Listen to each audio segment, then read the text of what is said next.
Hi guys, welcome to this video in which I will be showing you how I made a sequential shifter and handbrake in one, which can be used on either a PC, Xbox Series X or S, or on consoles using a DriveHub. Note that this is not a tutorial in which I will be showing you exactly how I made this, explaining it step by step, because it is rather simple and simplistic to make, so I hope you can use this video to get some ideas or inspiration if you would like to create one of these shifters for yourself. The skill level required for creating this is very low. No soldering is required, there's no need to buy expensive materials, you just need to be able to use basic tools like a screwdriver.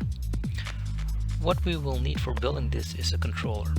This controller does not need to be disassembled or broken up in any way, and you will still be able to use it for other games.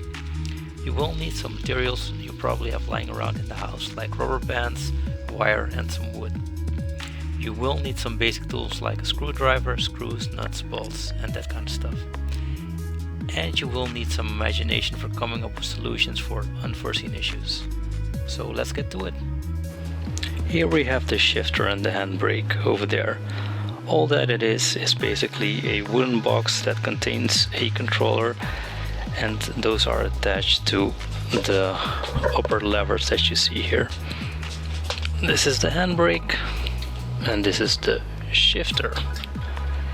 This is just a wooden box, some wooden boards, and that's it.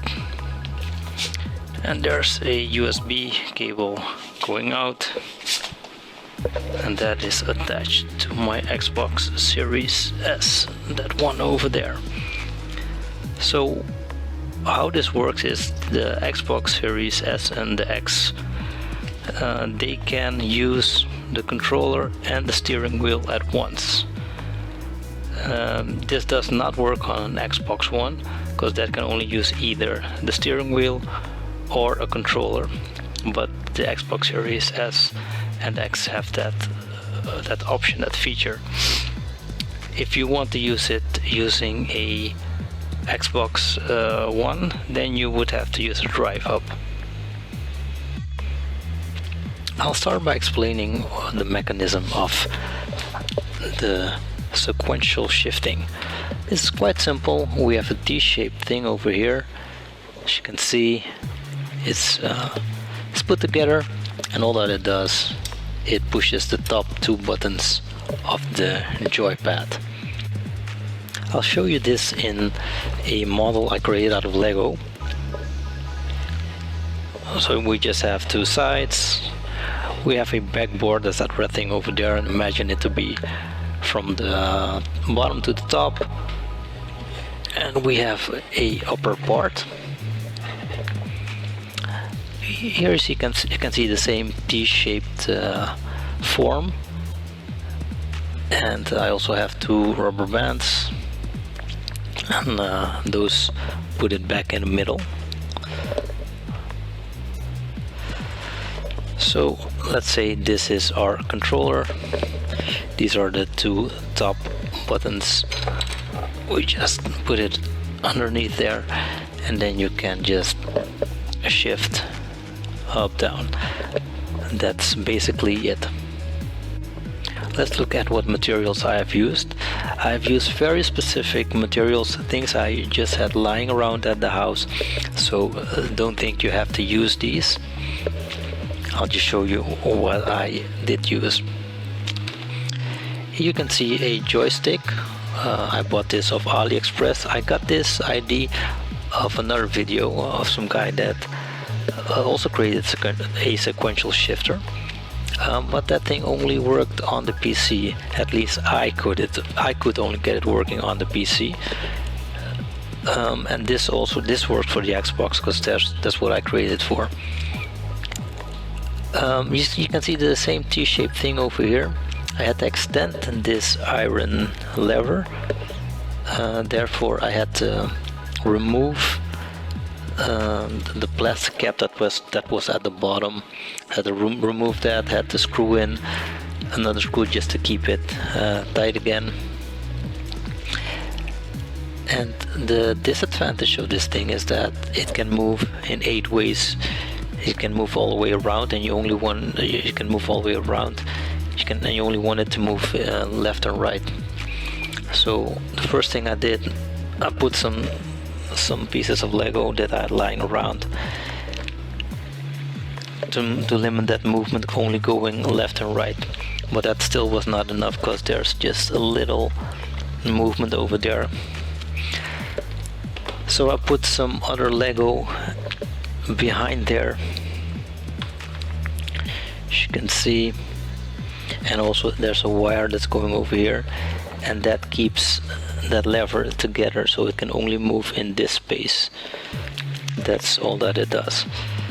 The lever the joystick that the other guy used, it had some feature that it can only move 2 ways. So if you could find that, if you want to use this, then I would recommend buying that, so you don't have to do all this stuff that I did.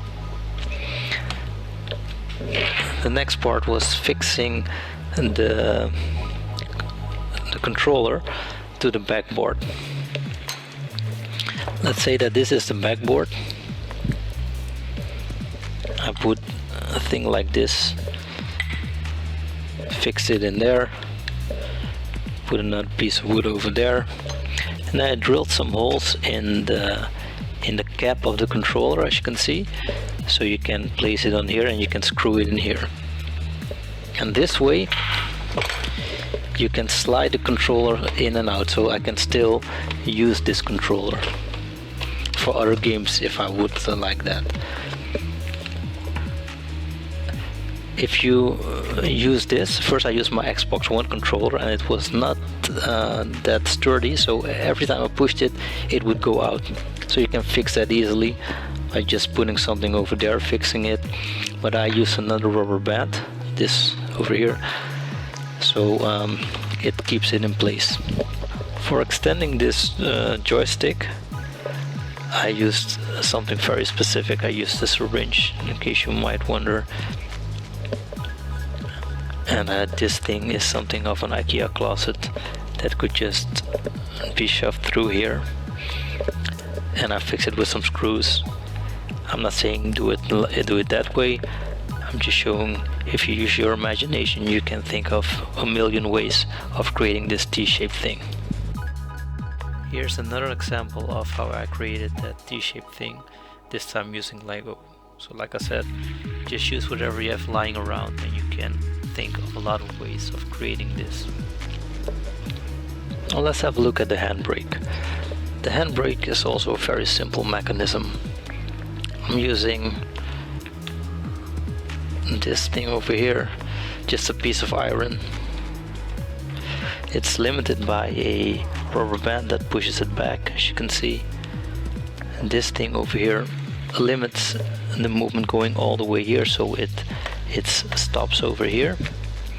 Then I have a wire, just it's going through the backboard. Just drill the hole, and that's attached to this thing.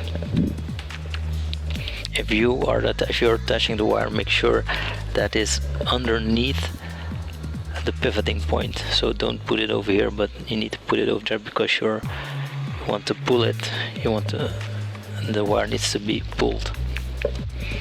Okay, on the other side, what we have here, we have a rubber band that is put on top of the controller, as you can see.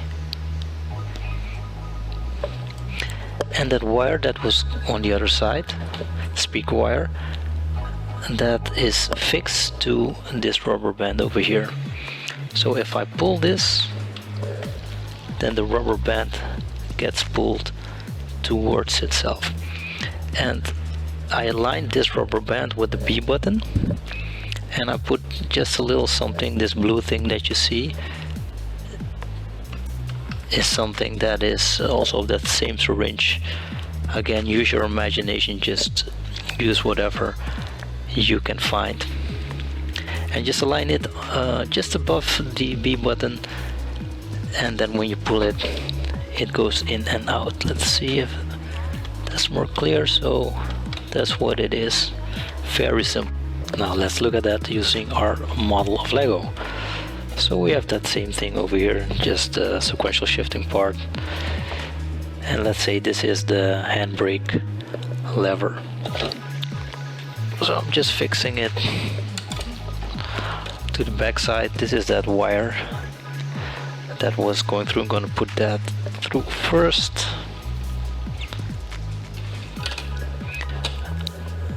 The wire is going through. Just fix it, that thing over here. And now we need a rubber band. Just fix it to the sides.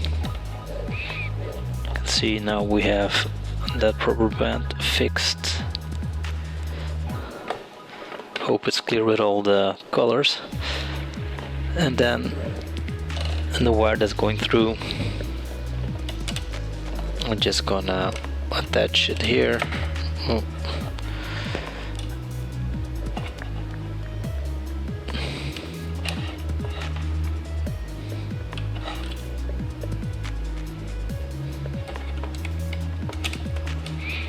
And that wire over here, we're just gonna attach it to this thing over here. Just roll it around a couple of times.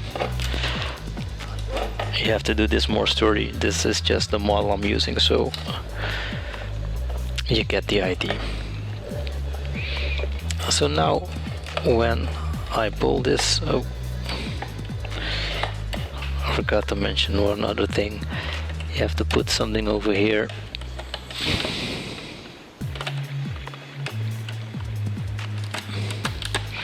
so that the movement is limited. That way, hope that's clear. So now if I pull it,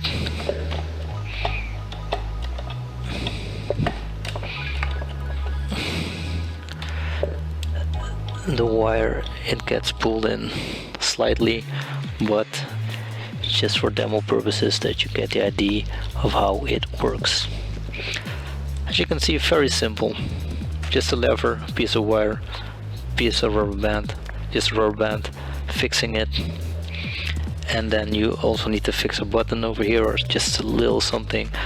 Align it above whatever button you want to use. I use the B button because I'm using it for Forza Horizon and also with a DriveHub, and then the B button was the one that was required. So that's the idea.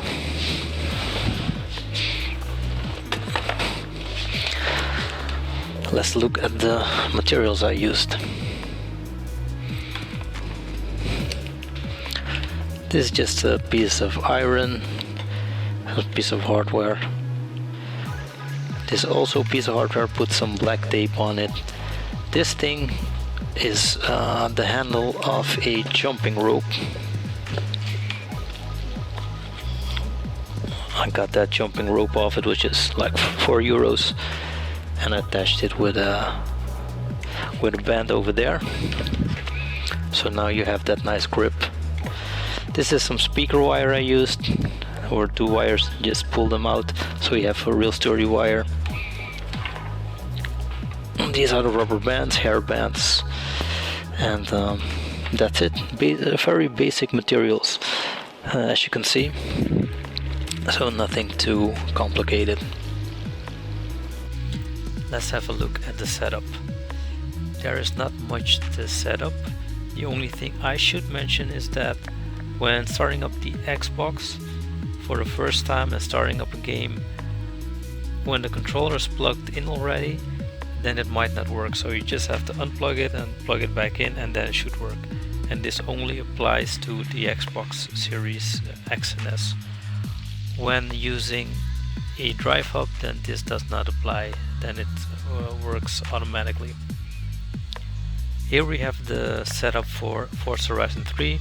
As you can see, I've chosen default layout 1, and that sets up the buttons correctly.